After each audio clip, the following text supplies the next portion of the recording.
Why do you need to pee after sex?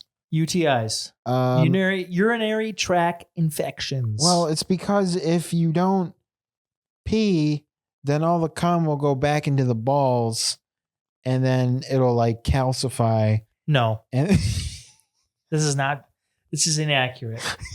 I really wish you would have played along with that. No. Because that would have been fun. This is a medical question. We have to be honest. This is a medical question. I am not a doctor. I took no oath. Well, for girls, it's because you've been ramming dick in them, and then sweat or maybe whatever gets rammed up in there and into the pee hole on the woman, and they got to pee that out or else UTIs. Well, see, the reason girls pee after sex is because if they pee and then it pushes out any of the semen, whatever semen's in there, that's the semen that goes to the egg, and that's how babies are made. That's a fact. You know it's different holes, right? That's a fact. Okay, I just want to make sure you know.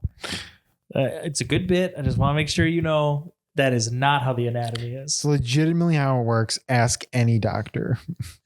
As a guy, when you pee after sex, sometimes it's not a clear stream. It's like, because you still got little swimmers at the tip. Hey, you ever done that? When it fucking goes like that, when it fucking dual streams? Yeah. Yeah. Yeah. Sometimes it's because there's extra jizz in there. I'm not going to lie. God fucked up on that one. Why? I think it's fun. It's to remind you you're alive. No, it's not. Because then you'll just be like trying to piss in the toilet. And then you fucking, let me tell you, I'm a sit down pee boy for a lot more in my older days because I can't just trust my dick. Oh, yeah. I can't trust for a single stream. I stand up, but I have no trust. I just live alone. No. I live alone and I've got good cleaning materials. You'll just get pissed on the floor, which, Who cares? I live alone. That's fair. It's a good point. Who cares? Sometimes I piss two ways and I haven't even had sex. It's just my little dick has been mushed up into the jeans all day. Yeah, I feel like it's more often or not. It's less dual streams after sexy time. Some people have an extra hole in their penis and they pee two ways. They have to hold it. Oh, like a fucking hose? I wish you could do that with your dick where you like a hose where you try to get the power spray. I bet you could. Like, I mean, that's just physics. This has nothing to do with the dick. That is true. So you could if you really want to try that. You'd have to just like really like. But I got a thick stream. You'd have to have it's really like the good width abs. of a quarter. You ever hear someone piss and it just hits the bowl or the urinal and you're like, Jesus Christ. That's me. That man's got kegels. I have to slow it down manually because if I just let it rip, it's like an elephant piss. And then I get piss all over my shirt. You ever be pissing and then you're like, I'm going to try and hold it. No. Just to see how long you could? When I was a kid, maybe. When I was a child. And don't do it for too long. Don't actually do that because then all the piss will go back into your balls, which is where the piss is stored. And it'll calcify. Calcified. And that's where kidney stones come from. Yeah. And then you'll have to piss out all that calcified piss. It's a whole thing. I did find out I do not have kidney stones, nor any signs of future kidney stones. Nice. I am horrified at kidney stones. Me too. They checked me for gallbladder stones too. I'm clean as a whistle. Nice. Yeah. Wait, what's a gallbladder stone? Your gallbladder your liver produces bile, which helps food digest in the intestine. I've learned a lot about how this works. Yeah. And your gallbladder holds extra bile. But it's actually not necessary with our modern diets. Like, we don't need that. Like, a lot of people get their gallbladders removed. We don't need no extra gallbladder. Yeah. But people can form, similar to the kidneys, like gallstones, which are very uncomfortable. And they'll just take the gallbladder out. It's like the appendix. Like, you don't actually need it. It was more for like when we were primal beings. And you didn't eat regularly, and you would just kill a horse, like cavemen did. Yeah. But you like when you were eating huge meals, less frequent. Yeah. It required more for the digestion. But now, like, we eat pretty consistently throughout the day, so that it can just have a slow drip from the liver. But you don't need like a huge onslaught. Also, if you throw up really, really hard, like you get really, really sick as a kid. You're just puking. The bitter stuff that comes out when you've really puked everything else out is bile. It's like a greenish fluid. Oh, yeah. Yeah. This is maybe the grossest episode we've done. I just want you to be aware of that. You know, So maybe the next we can just steer away from the bathroom for the rest of the episode. let's see. We'll see if the jar wants us to do that. If the jar gives us a bathroom related question, We have to answer. we're going to lean into it for the rest of the episode.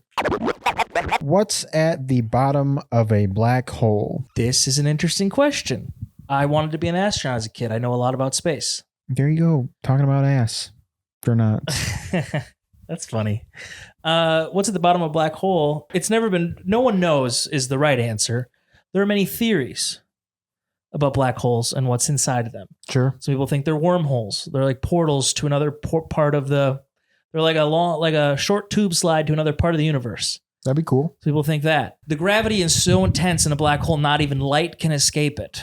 So it is a vacuous black hole. And what's interesting, if you were to walk up to the side of a black hole and jump in, no one would actually know you jumped in because your light would like freeze in space over the black hole. It's called the event horizon. So there would be like a holographic projection of yourself. So those things that we're seeing, like when you see a black hole and there's all this stuff being sucked into it, some of that stuff doesn't even exist anymore. Isn't that interesting? And you just see ass on your Instagram And I algorithm? just see ass on my Instagram algorithm. It's just ass and science facts? Well, yeah, I do look up a lot of science facts. I watch a lot of Instagram called What If. Neil deGrasse Tyson over here. There you Am go. I right? Neil deGrasse Man Tyson? That Title. reminds me, dude. So I have this random friend on Facebook. Maybe he listens to this. I don't know. But I think he was joking, but I can't be sure. He posted a picture with a black man with curly hair, vaguely similar skin tone to Neil deGrasse Tyson, saying like, look who I met last night at the university. I met Neil deGrasse Tyson. And he's like, we talked about physics and space. But I think it was just like a joke, but nobody got it in his comments. Everyone's like, oh my God, what was he at the university for? Was he doing a speech or whatever? I will show you the picture. Well, maybe I can show the picture on the podcast and just crop his face out because it's a little embarrassing. Yeah.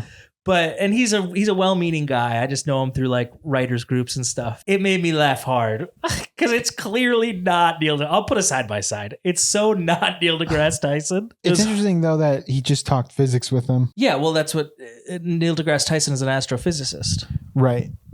You know? But I would love to talk to Neil deGrasse Tyson. I really like that guy a lot. Yeah. So what's at the bottom of a black hole? Nobody knows. It could be anything. What do you think is there? World peace and cancer cures. Oh, yeah. All the stuff we want. All the stuff we want. Candy corn. Circus peanuts. How dare you equate circus peanuts with world peace? They're on the same level for me. Definitely not. They're the best candy. Am I wrong? I'm going in next. Why do hammerhead sharks be like that? That's a great question. What are they being like? Well, they have a hammer on their head. Right. Like their head's really long. You've seen them. Yeah. Picture right here. Yeah. You know, I don't know. Maybe they were. I've also never questioned it. Maybe sharks originally were in space, and this breed of shark swam between two black holes, and its eyes popped in either direction. That's interesting. Yeah. You know? Maybe. Probably wrong, but it's a theory. You don't know. Yeah, I don't understand why evolutionarily, like things like that only exist because there's an evolutionary benefit to something being like that. Evolution works in a way where like there's a slight mutation that helps the animal survive so its line continues, and that mutation becomes more and more expressed possibly. Yeah. And so I have to imagine hammerhead shark just started as a shark and then its eyes got really wide and flat. I don't understand why. I wonder if we can look it up. Not now, but this question isn't about looking up the answers. It's about trying to come up with the answers. This is true. I wonder though if whatever happened to hammerhead sharks happened to my penis. I was going to say is happening to Anya Taylor-Joy. Who's that? Oh, is she from Queen's Gambit? Yes. Maybe. She looks like one of those little gray alien guys they put in movies. A little bit. Yeah. But for some reason, I'm like into it. I think she's beautiful. Yeah, no, she pulls it off also. But I think it's like wants to anally probe me. I'm not against the idea. Yeah, I'm not either. Yeah. I mean, that's your toothbrush. We already know that. Yeah, that's true. That's my toothbrush. Maybe hammerhead sharks had to go into little crevices for their fish or food. And the one guy who had the first guy to have a flat head because of a mutation got really good at it and survived and then taught his family how to do it. You know, it's kind of a chicken and egg situation. What came first, hammerhead shark or small crevice? He just had to get his little nose in there. I kind of want to say the crevice, but I wonder if there's like a sensory thing, you know, like maybe it's like cat's whiskers. Like cat's whiskers go out to the size of a normal cat so they know what holes they can fit in all the way. Maybe it's something like that. That would make sense. Yeah. That would make a lot of sense. Yeah. What do you think? That's why they be like that. That's why they be like that. Evolution. Evolution, baby. And to play chess really well. Yeah, sharks are great at chess. Here's a question. Would you suck Donald Trump's dick for $1 billion? Everyone knows about it. $1 billion? $1 billion. Everyone knows you did it. Would you do that? Yeah. My brother asked me that last night. I don't think I... Bro, that's fuck you money. But I can't ever do anything ever again. Who cares? Yes, you can. You've got $1 billion. No, but like people need to like you to do what I like to do. Yeah, you can do that with $1 billion. Not if they don't like me. Forever known as the guy who sucked Trump's dick for $1 billion. Bro, Stormy Daniels did it for like 47,000. She's different than me. Stormy Daniels isn't trying to be a professional performer. That's great. But also that's so much. Let's say material. I got the money and I've made this incredible movie. It's everything I wanted to direct and write. It's my life's work. Every headline will be guy who sucked Trump's dick makes movie. Okay, firstly, those will just be the headlines on the outlets that are your haters. Okay. But your real fans, they will be a fan of that movie and you sucking Trump's dick for $1 billion. I just don't think I can live it down. I think you can do it. Okay, let's get to the first question. I would do it. Is it normal to want to be pegged? See, finally, a good question. That person gets it. Yeah. Okay. Matter of fact, if they were to phrase their question like your question better than your question, because it'd be like pegged or not pegged. Yeah, exactly. The answer's there. I mean, it's easy. What we're doing is not rocket science. It's not. And you're just making it difficult. But Ben, the question stands. Is it normal to want to be pegged? To want? That's the question. Like, you want it? Like, I'll tell you right now, I've been cutting back on soda. I really want a soda. I thought you were going to say I've been cutting back on pegging. I've been cutting back on getting pegged. And now I really want it. But if I flip it, if I take out soda and I put in pegged, that is pretty hardcore. I don't think it's that hardcore. It's kind of hardcore. You think so? Yeah. You just want to get stuff in your ass. Like I want a soda right now. It would be abnormal. It would be weird if right now I was like, God, I wish something was in my ass. Exactly. That's what I'm saying. Sometimes things happen in the heat of the moment. But every now and then. Yeah. It's fine. I'm no stranger to a new thing in the orifice. What are the things? Are we talking fingies? We talking fingies? Yeah, I'm no stranger to that. Yeah, and I think it's enjoyable. Okay. I don't know if this is the right time to confess. I like how you've literally told people you've had a Coke problem. It was never a problem. It was a summer. Sorry, White Coke summer. Yeah, I had a cocaine summer title. That's fine. But now you're like, this is where the line is. It's interesting to learn where the line is in comedy. Well, and I've just been saving this story for what, your wedding? For Joe Rogan. Okay, that's fair. You know? But you know what? I'll go ahead and do it. when I was a wee lad, 6th or 7th grade, I Googled how to make jerking off feel better. Okay. You know, I Sure. had the internet. Yeah.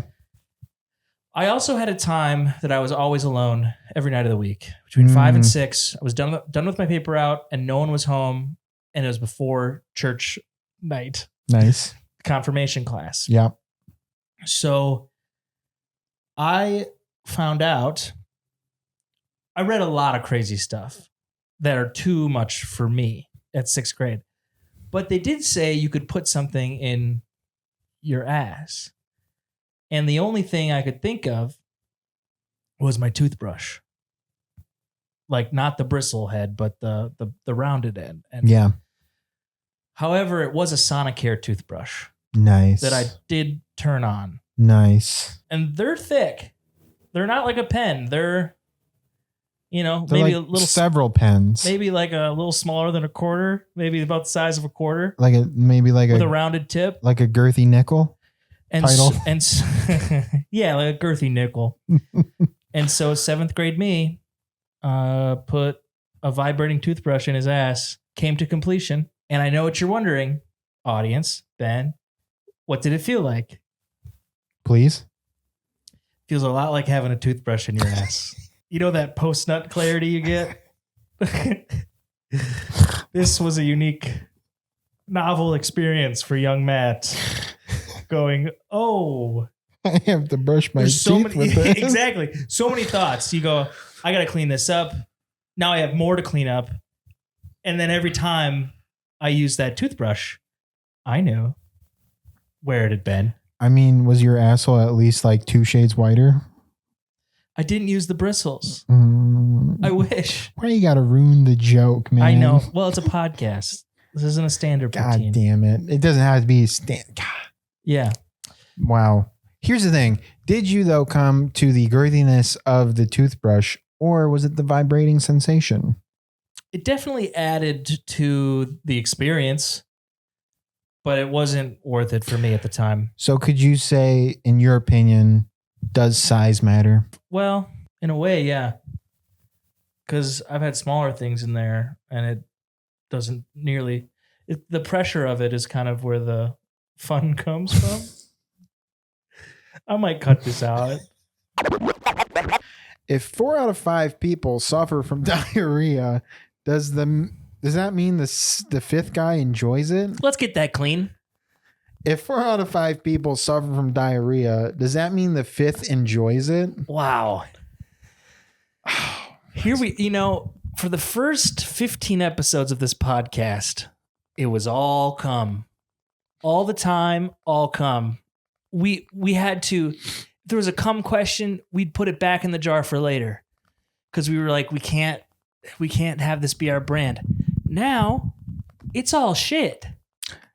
It's because we're maturing, okay? Yeah. We went from cum. Cum's last year, okay? Cum is so last show. Cum's last year's fashion, okay? Yeah. We're keeping up to date with the trends. The current trend, it's shit, baby. We're back. We're back in the mud. We're back in the mud. We're back in the mud. Title. We're getting deep in these mud pies, okay? You know who Bubba Sparks is? I found you, Miss New Booty. Yeah, he is the booty rocking everywhere. Yeah, I found you, Miss New Booty. He has a song on Madden, like 2006. Yeah. Called "Back in the Mud." I'll play a 7-second clip.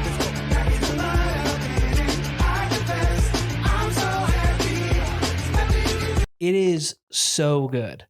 It's like, back in the mud, I'm thinking, I'm so happy here. It's a great tune. I highly recommend everybody look up Bubba Sparks. Because I guarantee it's been a while. Yeah. Unless you're pre-gaming, you're with a bunch of friends and you're like, let's play music we haven't listened to in 10 years. You probably have not recently listened to Bubba Sparks. He's got some hits, dude. You know who else has got some hits? Paul Wall. Now, what did he do? He was a Southern rap, Southern hip hop. As opposed to Northern hip hop? Brother. brother, how are you in music and you don't know the difference between West Coast, East Coast, Now that I understand. and Southern hip hop? Well, Ben, I'll answer this the only way I know how. My inability is my ability. You're just avoiding the question with riddles. I've been watching the Hobbit movies. Oh, that's fair. A lot of riddles. Yeah. So you've got me pegged. Back in the mud, That's baby. a joke just for the video audience. Back in the mud, We're back in the mud, baby. So to answer the question, if 4 out of 5 people suffer from diarrhea, does the 5th enjoy it? I don't think that's... Let's answer it both ways. The first answer is that's not what that study means. It just means that on average... Wait, I also can't believe that because on average, 4 out of 5 people I talk to in a day, like if I'm in a room with 5 people, 4 of us actively have diarrhea. Statistically speaking, someone has to shit right now and someone just got done shitting. Yeah. Unlikely stat. But to answer the real question, which is, does the 5th enjoy it? I think we all enjoy it sometimes. You know what? I'll say yeah. I'll say that guy, the 5th, probably lactose intolerant. And as we all know, lactose intolerant people don't believe in their condition. Some of them. Nope, I'm generalizing because every lactose intolerant person I know just doesn't believe. Yeah. They're like, or at least they eat like it. Yeah, it's wild when like you watch your friend have a cheeseburger and you're like, "Don't you?" And they're like, "I'll just pay for it." They're like, "I don't care. I'm willing to swallow this cost." The lengths people go for cheese is melted cheese in particular. Incredible. Yeah. Well, I'm on this new diet. I can't have cheese right now. I can, but I'm choosing not to have cheese because it's processed. Yeah. Now there are certain cheeses I could have. I could find like raw cheese, but that's really hard to find here. You know, we don't live on a farm. We live in a civilization. We live in a town with roads. Yeah, and beards. I can see a crane from your window if there weren't trees in the way. And honestly, the tree's looking beautiful. It's autumn. It's my favorite time of year. But melted cheese is something that I miss terribly. It's kind of great, like a quesadilla. Okay. A ground beef quesadilla with pickled jalapenos. I'm starting to crave things I never really ate. What about like nacho cheese? Incredible. Because it's not melted cheese. I mean, that's like a whole... But it's extremely processed. I can't have nacho cheese. Oh, processed. Okay. In fact, I would say nacho cheese is even more processed than like melted cheddar. You might be right. I believe on the side of those cans, similar to American cheese, it calls itself a cheese product. You start reading labels, a whole world of information and truth come to you. Yeah. There's a lot of shit in our food. A lot. But to get back to the question. I was going to say back in the mud because you said shit. To get back in the mud. That's a new thing we can say. To get back in the mud on it, I'll just be honest. There are times I've had diarrhea that I have enjoyed it. The process of? No. But having had it. Oh, it's a soul cleanser. Yeah, because if you've like been traveling, you get like constipated. Yeah. Like if you've been in airports for a couple days, or you just been like on the road on a road trip, and there's been nowhere to peacefully deuce. Yeah. And then it all builds up, and then you get home, and it's amazing to me how the rectum knows how close you are to your home bowl. Like you're at the grocery store and you're like, I'm going to shit. Yeah. And you're like, I'll wait till I'm home. And you're good. You start getting within 10 feet, 5 feet, 2 feet. And then your rectum switches into manual mode where you got to tuck the cheeks. Like you were in auto this whole time. And then it's like shifted into third. You're in manual now, boy. Yeah. And it takes control of the situation. And then it's just like, it's the best podcast in the world. I enjoy after that. I'm like, thank God I got that out. It's like a demon left you. Yeah. So yeah, I think the 5th does enjoy it. Yeah. Yeah. Yeah. Yeah. He enjoys shitting out the sins in his body.